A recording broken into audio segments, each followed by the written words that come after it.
Hi folks, it is Thibaut Van Dam here with another YouTube video, and for those of you who are not familiar with my channel, I am a DIY singer-songwriter and also guitar tutor based in Southeast London. Today I'm very excited to be comparing two closed-back headphones, the Audio-Technica ATH M50s, and also the Beyerdynamic Dt770s, the 250 ohm version. This is the older model of the ATH M50s, but I will be speaking with respect to the new model as well. And I was inspired to do this video for a few reasons. The first is that basically, out of all the videos I do make on my channel, I don't normally do videos like this, but still somehow the most popular video I've released that has the most views and the most engagement is actually a comparison I did between the AKG K702s and the Beyerdynamic Dt990s, the open back version of these. And I had a lot of engagement there. A lot of people were saying how the volume was too low. Hopefully it's louder today. But what I will say is that there was a lot of people that actually liked that video too and saw value in it. And so that kind of gave me a sign. And then recently something did go wrong with the ATH M50s, and I found myself on YouTube watching reviews by people like Metal571 or Wheezy Reviews who are talking about their user experience with these and other headphones to help me decide which replacement closed back headphones to get, because something did go wrong with the ATH M50s, and I thought time to replace them. So that's what I was doing. And then I realized that I actually watch and consume content like this. So why don't I make more content like this? Because I have some thoughts and opinions about these two headphones now. And I've taken a bunch of notes in this video today. I'll be looking at build quality, price, and design. I'll talk about clamp force, comfort, stability. And there's little timestamps throughout the entire thing. There's quite a lot of details I'll be mentioning. And I am following these notes here, so hopefully I'll be pretty thorough and you can skip around to the section you think is most useful for you. And if this sounds interesting, please stay tuned. Please consider liking the video and subscribing to the channel. It's the best way to stay in the loop. And of course, it motivates me to keep making content like this. It lets me know that you actually like stuff like this, and I should keep making more. I do plan to do an updated review of the 702s because I have had them for over a year and a half now, maybe. And also I want to do a review of the K371s. These are the closed back versions of the AKGs, and they're astonishing. They're really interesting. I've got lots of interesting things to say about them. And so, yeah, I will be speaking with respect to those in a future video. But yeah, definitely consider subscribing. And thank you to everyone that does subscribe. It really does mean a lot. I didn't used to ask. I used to feel embarrassed to ask. But when you ask, I realized that I got a lot more subscribers because of it. So I don't feel that weird. And it does make me feel accountable for the channel. So I really do appreciate everyone that does subscribe. And let's go ahead and get into it. First thing we'll talk about is price, of course. So the price of both of these is comparable. The ATH M50s today cost about 150, 160 US dollars, or 130 pounds if you're in the United Kingdom. And the Dt770s, regardless of impedance model, they all cost 109 pounds on Amazon. And then in the States, for some reason, the impedance models vary. So 250 ohms costs $150, and 80 ohms costs 130. I don't know why that is. But anyway, it's why I check, because sometimes you get different results. Now, there is a difference in cost. It's a small but maybe meaningful difference. I will say that when you buy the new version of these, it comes with a detachable cable. So if we could just sort of set some major ideas about the headphones down. Firstly, sound is objective. So you may prefer either of the sounds based on your own choice. It's a subjective thing. And they are just headphones, and neither of them are going to give you a head massage while you wear them. So because of that, they are offering comparable value. Now, the difference, really, the material difference between the headphones for 20 pounds is to actually have a detachable cable. I know that sounds like, but whatever. But actually, I think that it's an important difference, and I think it's actually worth 20 pounds. And if Beyerdynamics ever figured out how to make a version of these with a removable cable for 130 pounds, I would have happily thrown them the extra cash just to have that feature. And I will just sort of talk about why just now, because I'm already mentioning it, which is basically that even if my application for these headphones is home studio, recording myself, mixing myself, mastering even myself, even though I probably shouldn't do that. And the thing is that actually to have a detachable cable, it's not about the quality of the cable. It is about the utility. So if I'm recording myself, having a long flat cable is ideal. Having a short flat cable is ideal if I'm sitting here all day. And if I need to get up and grab things, but I'm also mostly sitting at my table, then I'm going to need a coil cable. They're all use case, and it's not about the cables breaking. It's just about having different utilities. I think that's worth it. And also if you're traveling and you need to detach a cable to make it a little bit more easy to transport, So this is a consideration to make. And I just want to emphasize that thing I was just saying, which is that basically, I'm talking about my user experience today, who I am. I have a 60 centimeter circumference head, and that I'm a musician, I'm recording myself. This is my application. So your use case may vary, and therefore your mileage may vary as well. My best recommendation is, considering that they both cost under $200, if you can afford it, try both out. And you can always send the ones that you don't like as much back. And I think your user experience that you have will inform you mostly about which ones you gravitate more towards naturally. You'll notice a lot more than you're conscious of, probably, like I have. And I'm trying to be conscious of everything I've noticed, but actually you'll have a different experience from me. And if you take note of that, your intuition will be your best guide. So that's my recommendation as far as value goes. And I would say the bottom line with value with both of these is that they both definitely offer better value than what they cost. The money is, considering I would happily spend $100 every 2-3 years to replace headphones, but that these probably both will last longer than that and have lasted longer than that in certain cases, I think that's already well beyond the value, actually. So yeah, definitely worth more than what you pay. Let's talk about build. There's a website I referred to help me get an understanding of build quality and other specs. That website's called ratings.com, but without the A, so rtings.com. They do reviews of headphones, but also have a comparison tool where you can compare headphones and the really detailed reviews they've done. They offer metrics for every little spec you can think of, like stability, comfort. If you don't know about this website, you should definitely go check it out if you're interested in this kind of thing. I'll put a link in the description below. And on this website, they rated each of these headphones as having a build quality of an 8. And that's pretty good, 8 out of 10. Now, I'll just try to synopsize my impressions of build quality for each of these right off the bat. The first thing I can say about the Dt770s is it's too early for me to tell. I only just got them, but my first impressions are that they are very well built. And the thing is, the notoriety of these and the legacy of their build quality is exceptional. And actually, I went for this pair of headphones partly because I wanted this build quality. I was sort of tired of other headphones, which I'll talk about in a sec, that don't have such a substantial build quality. I love, for instance, how there's so much metal, liberal use of metal here. This is all metal, all of that. This is a hard plastic. That's good. I like the ear cups. I like that the headband is removable if you want to clean it or something. I like that underneath the headband, you have spring steel. That's a piece of spring steel and a cable. It's as simple as it gets. And of the few components there are, they're very well chosen, very durable, it feels.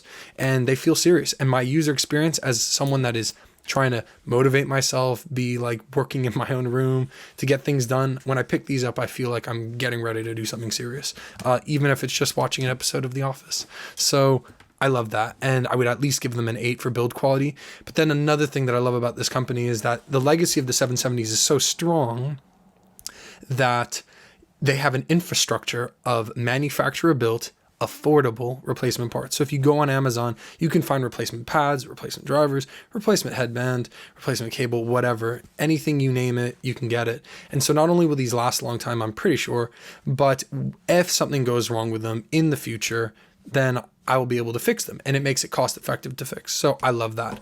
And so, yeah, I'm ecstatic about that basically. Now the ATH M50s do not feel this way. Now, the thing is, I would still maintain that they are an 8 in all actuality, and that's because they have performed. They still work mostly after almost a decade of use and abuse.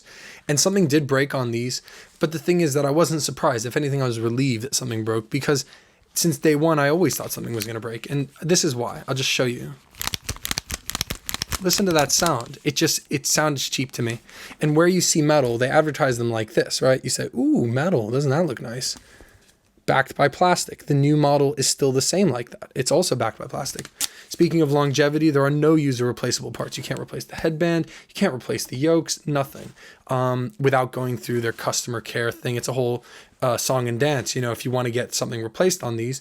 And that's unfortunate. The only modular parts, the things that you could fix or replace yourself, are the ear cups.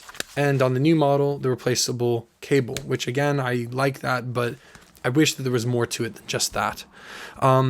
I want to talk about the problem that I encountered with these headphones that sort of was the catalyst to get new headphones, and also the solution for that problem. So the problem started with this tiny piece of plastic breaking off. Hopefully I'll get it in focus.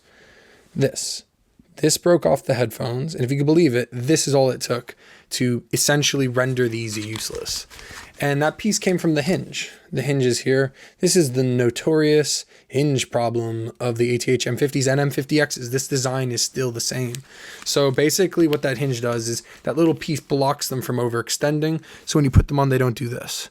This is a huge pain, and it means they don't sit flush with your ear and you can't use them anymore. And I think that's it's a great design. I actually like the design of the headphones. I like the swivel cup. I like the adjustable band. That's awesome. But that small design feature, it's a pity that that's what took these down, because otherwise I was just watching and waiting like, wow, they've endured so much. How could they last this long? This is amazing. But that is the problem. Now the solution, I've seen one solution, which is to put a cable tie. This is a cable tie. You can kind of see that. I've done that. It kind of works in the sense that it adds resistance, but it has affected the clamp force, which affects the sound, and it's just not as nice of a user experience. And that's the other thing. When I pick these up, I'm inspired with confidence. I say, I feel like I'm ready to do something serious. Every time I pick these up, even before they broke, from day one, I was like, I'm not inspired with confidence. I don't know what I'm doing. And I think that's important if you're trying to make serious decisions about your own music. Again, speaking from my user experience, what I'm trying to get from here. I do want to talk about the design, things about this design that I don't like as much. First is speaking of adjustable headband, this is not adjusting easily. You can hear it even. It just kind of slides through all the notches. I don't really like that so much. For me, having the size of head that I do, I wear it fully maxed out anyway, just about. But I can imagine it being an inconvenience if someone needs to adjust it, basically. Now, it could just be the model I got, so bear that in mind. The other thing is that they don't have the swivel cups. I wouldn't really care so much were it not for the fact that the actual size of these headphones is large enough. It feels like I'm wearing a neck brace. So I never really wear them like this. This is not convenient. It obstructs my ability to move my neck. So I don't really like that so much. And that's the only other thing I can say about them. Apart from that, I love the simple design. I love the high quality materials and everything else about them. Now, I already talked about the cables. They're both high quality cables. The Beyerdynamic cable is more supple, and I never really noticed the idea of a supple cable. This is a supple cable. It feels really soft and mobile. It's great.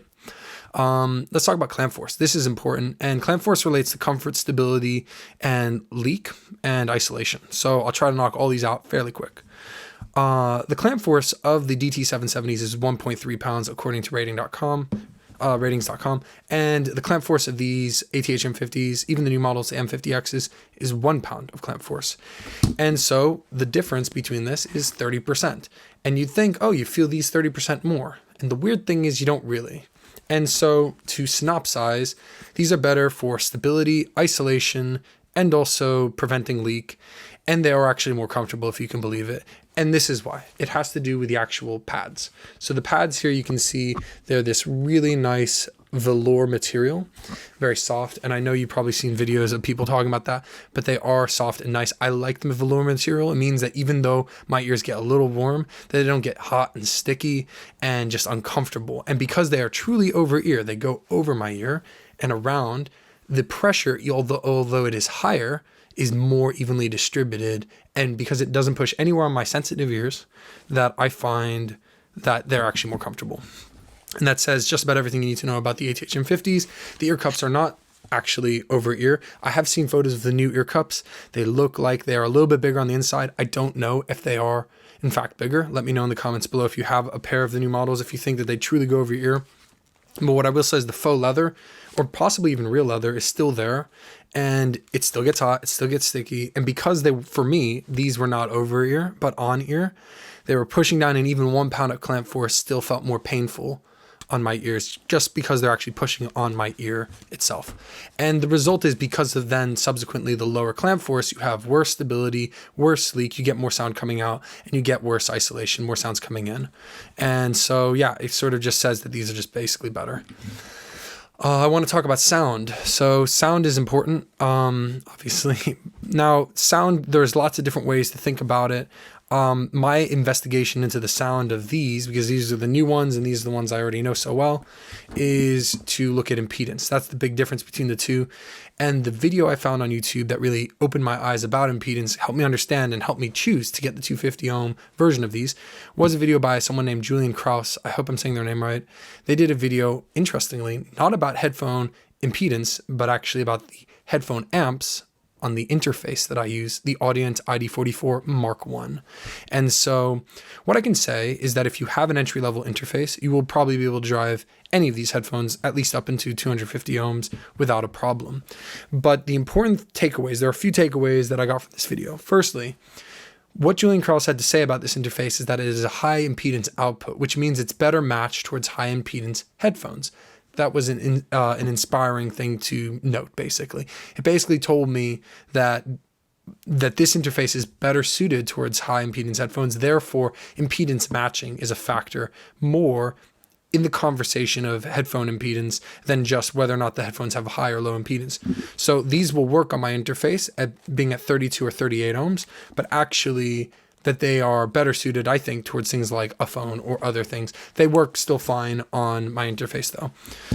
And this is interesting because I think it illuminates some ideas about the system. Another thing I took away from this video is that actually high impedance headphones, and I will put a link, of course, to that video somewhere around here. But what I noticed was that high impedance headphones are not some accident. They were built for utility. The idea was that most studios were working with high power consoles and things like that.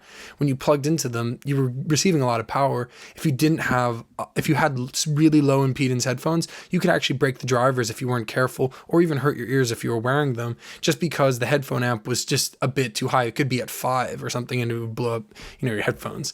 High impedance serves a purpose. It acts as a type of resistance. This is important to consider. So there are some myths about impedance. The first is about volume. The relationship, and it's not really a myth. I don't want to say a myth, but there are things that people say about impedance. First is that the higher the impedance, the lower volume output you'll get from the headphones. And this is mostly true, but not consistently so. To go through this experiment 1, I wanted to see what volume I get a good what number I get a good listening volume at on my interface, my headphone app. And with the ATH M50s at 5, I got a good listening volume. That's kind of the standard. And then with the AKG K702s, these are 62 ohm headphones. So they're part of the equation. They're kind of in between the two. And I get a good listening volume at about 7. And so what I found was that so far that was true actually. That actually higher impedance needed more power to get a good listening volume at. Bearing in mind that these are open back and they don't present as being as loud as closed back headphones. That's a consideration to make. So following this line of logic, presumably 250 ohm headphones, right? Even higher impedance still would require even more power from the headphone amp yet. And you'd think maybe 7, 8, right? No, 5, 6. I get we'll call it 6, a good listening volume from 6 on these. And that was what really surprised me. And all to say that the efficiency of the headphones and the sensitivity of them plays a factor in that volume as well. And this idea of powering the headphones correctly led me to experiment 2. What happens when they're not powered correctly? So I have my iPhone 13 Pro right here, and I have one of these ridiculous dongles that should be abolished. I can't believe that Apple got away with that. They were like, we're getting rid of the 3.5 millimeter aux. We'll make everyone buy one of these. But I have one. It is sort of useful. And I know that my phone cannot power 250 ohm headphones. It's just not happening. But I was like, what will happen? So I tried firstly with the ATH M50s to help evaluate the sound. And it was mostly comparable. What I noticed is there's a little bit more clarity, interestingly, with my interface. More clarity and separation of instruments, and mostly a fairly neutral frequency response. But when I underpowered the Dt770s, this is what happened. They were quieter, like we would speculate. Not powered enough, they are quieter. But the question was, where are they quieter? And they were quieter in the mids. The mids got recessed, the low end got soupy and confusing, and the high end got tinny and unfocused. And there it is, folks. This is what people say about Beyerdynamics, that they are V-shaped, that they are sibilant in the high end. I do believe that's somewhat true about kind of having a brighter high end. But actually, this idea of them being V-shaped, I don't think is true. I think that the V-shapedness of them is actually an illusion, and it's drawn out more when they're underpowered. And so this was an important thing to acknowledge. And so then what I did was I plugged them back into my interface, and I said, what sound am I getting now? And the mids were restored, balance was restored. Then the high end became very articulate, great separation of instruments, and the low mids especially became very articulate. And the thing about the illusion of V-shapedness comes from the point where there's clarity in certain spots and there's not as much clarity in others. That's not to say that that mid-range is not audible. It is. It's just that it's not being articulated as well as certain other parts. And so you think you're hearing V-shapedness, whereas you're probably not. And so I think that that's really what defines this sound signature for me anyway. And I think that that's incredibly useful. But it did lead me to another experiment. It made me say, are these truly sibilant in the true sense? Experiment 3. What happens with sibilance with these? And the question really lies, and it's lying on this concept, do these contribute sibilance to sound? Or in fact, do they just flag it in a useful kind of way? And so I said, what I'll do is I'll listen with these until I hear something that sounds sibilant. When that gets flagged, I will A/B/C it. I will listen to all the other monitoring solutions I have, and I'll decide if they're sibilants or not. And that song that I found, it didn't take me long, was the song Homeward Bound by Simon and Garfunkel. And at about a minute into the song, there's a line that goes, every day is an endless dream of cigarettes and magazines. The line cigarettes came out peaky and flagged for me. And I was like, oop, there it is. I caught these in the act, adding the sibilants. So then I immediately grabbed the K702s. I said, are these in fact sibilant? What's going on? These are top forward, let's just say, but I trust the high end of these. I believe that they're fairly accurate and they're not contributing anything like weird, basically. And I'm listening with these, and lo and behold, I got sibilants yet again. So this was interesting. So then what happened? I said, let me turn to the Genelec 8020Bs. These are my monitors, desktop monitors in my room. And I'm listening with them, and still there were sibilants on cigarettes and magazines. It was flagged. And all to say that if I was ever so lucky to be the mix engineer on that song, I would probably have thought of that as a problem worth dealing with. That it wasn't so much my ears were bleeding, but it was enough for me to say, let's do something about that. Let's try to improve that. And so all to say that whereas originally I thought these were contributing sibilants, I feel like they actually flagged a pertinent problem that needed solving. That's very useful for my application. Now, I don't know if the fact that that's getting drawn out just a little bit more is going to be useful exactly for casual listening, but it doesn't always happen, I feel. And what I would ask anyone watching this is to go check out that song, listen to a minute in, and tell me, do you hear the sibilants? And on your monitoring solutions, do you feel like it's coming across as peaky and unpleasant? Or is it just me? Is it me or is it the 770s? This is the question I'm asking. Now, there was one other example where I thought that that edge of sibilance was getting straddled between my mixing, my monitoring solutions, which was another song by a musician, Labi Sifri. And the song is, I Don't Know What's Happened to the Kids Today. And about 2 minutes in, you get to the end of the song and the piano and everything drops. It's fucking amazing. And he's like, I don't know what's happened to the kids today. And there's this tambourine and it's really sharp and it's for effect. It's meant to sound bright and you're meant to go, ooh, wow, yeah, this is a message. And everything I listened with, it sounded pretty bright. And the thing is, it was tolerably bright on everything I listened with, but these, it was just a little bit more so. So I think if you want a good example of the fence where these sort of lie on, where it becomes unpleasant versus and adding in that brightness, unpleasantness, it's tolerable. It's just so much that I would say I listened to it once or twice, but I couldn't really go over and over again with it because I didn't think that was a problem in the mix, actually. I thought it was acceptable for most mixing solutions, and I believe I could isolate these as the weird factor in that equation. So go check out that song too. Now, I want to talk about the sibilants and what happened with the ATH M50s with both those experiments, because this is what also made me feel like not very confident in the sound of these, actually, which is that the sibilants did get flagged. The tambourine in that last song, that got flagged here a little bit. What else? The cigarettes and magazines, that was a bit peaky. But what really concerned me about these was that it was so unfocused. I felt like I might have let it slide. It might have gone through the cracks under my radar and I might not have done anything about it. And that's a concern because everything else that I trust more than these was telling me that's a problem, do something about it. These were kind of like, what do you know? Like, I don't know. And I just felt like there was a very lax kind of response. I didn't really like that so much. it made me worried about what's possible with mixes with these. Now, if you are interested in a mix that's possible with these, I actually mixed my entire first EP with these headphones exclusively. That EP is called 67, and I'll put a link in the corner and in the description. And to be honest, I submitted it for an academic submission. It was an assessment, and they kind of liked it. They actually positively commented on my production skills, but that's what's possible in lots of other, that's what's possible mix-wise with these, and it is possible. Now, I want to talk about Soundstage. On these, it's sort of not noteworthy. It's not worth really mentioning. But the Soundstage on the 770s is definitely remarkable and definitely worth mentioning, and a big part of their sound, and that's sort of a double-edged sword, and I'll explain in a sec. So the 770s have a fairly wide soundstage, and it's pretty surprising.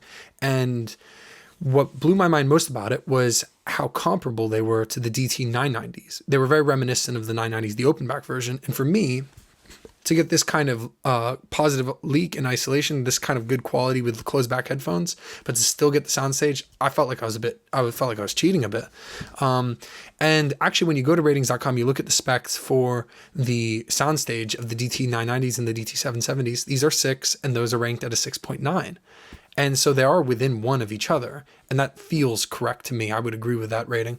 Now, the other thing I just noticed, and it's worth pointing out, is that the K702s were ranked at an 8.3.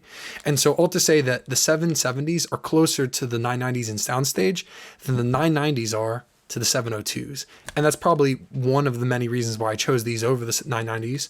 But it really speaks more to the value of these, that these have an exquisite soundstage. Now, I said it was a double-edged sword. What did I mean by that? Is basically that I think that the frequency response of these is dependent in a way on that large frequency response. And if you really want to evaluate a pair of headphones properly, I recommend you mix down to mono. And the audio interface fortunately has a button. You click it, makes everything mono. And that's exactly what I did. I switched a lot of things to mono, and I found that this was the least accurate to the mix that I remembered. Even on my own EP, I felt like this did not feel accurate to my own mixes, and that freaked me out. The other thing is that sometimes that sound collapses. The brightness in the high end is useful and articulate, but it can get a little clangy in mono. And I think, yeah, if you really want to get an idea of like what a pair of headphones is doing in actuality, listen to them in mono, because that will tell you everything you need to know. And these feel pretty far from the mix. And actually, the ATH M50s feel a little bit closer to the mix. So what is the sound bottom line? What can I really say about sound for both these headphones? Well, basically, the DT770s I think are more useful. I think that they are articulate in a way that's very handy for both stereo panning. So if you're doing LRC or anything in between, you can do that pretty nuanced on these. I think their build quality is awesome, but I'll talk about that maybe in a sec. But yeah, it's true. And what else? I just think you have to be wary of that kind of edge that they have. Now, the thing is, I think the difference between these two headphones, now on the other hand, I guess the M50s, they offer maybe a bit more balanced response in the sense you could volume balance instruments with them, but they're not really good for problem solving. And this kind of points to a dilemma between most headphones. Usually you don't get both of these things. You either get great clarity and detail and articulation with headphones in a way where it's useful as a tool, or you get them in a way where they're kind of not dull, but unexcited in a way where you kind of can balance things, but they're not really ideal for scoping things out. And it also occurred to me after doing this kind of A-Bing and everything, I realized that actually that you can have both. You can have clarity and also balance in the frequency response. It's just that costs money. That's expensive. I think the Genelecs do it like in spades. It's outrageous. Personally, I recommend the DT770s. I wrote that down. I said that exactly verbatim.